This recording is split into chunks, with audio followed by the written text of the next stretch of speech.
Good afternoon. It is Wednesday, January 29th of 2020. This is a review of the morning trade plan and how the day played out according to the morning trade plan. Now, we knew that from the morning trade plan we had discussed that it was likely that we had trapped longs from 89 above in the ETH session.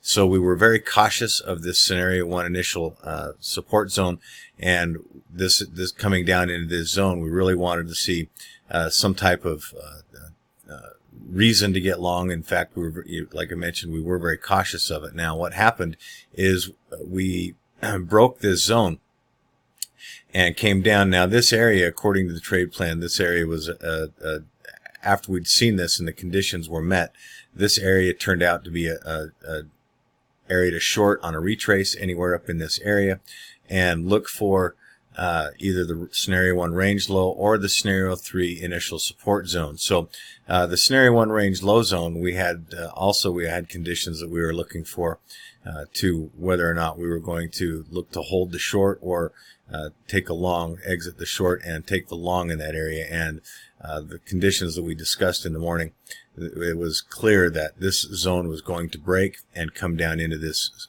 initial support zone. Now, we also discussed that this was really the strong over-under for the day in a larger context, and coming down into this zone had potential to be an automatic trade given certain conditions from the volume and the internals, etc.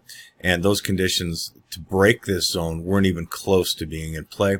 So we were using this zone, like I mentioned, as the large over-under, and using the scenario 1 range low zone to manage the risk of this trade to see if it could get above there and continue the move. So from this area, we did get the VPOC shift down and the move up, making it clear that the bias had turned from short to long, and then you just start to manage the trade. So then we came up and just started to float around, and it's before FOMC, it's always wise to really manage your risk tightly or always flatten the trade.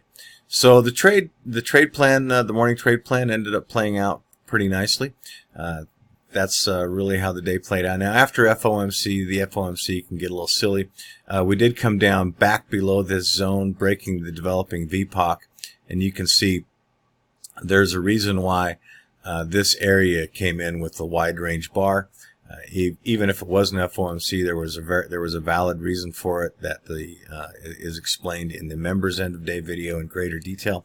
And so what we did is we got this bar down. We had this small retrace, very reasonable retrace, where we came down to go neutral for the day. We'd broken the IB high. That's this area up here, and here's the IB low. This line denotes the IB, the close of the IB, which is the first hour's trade.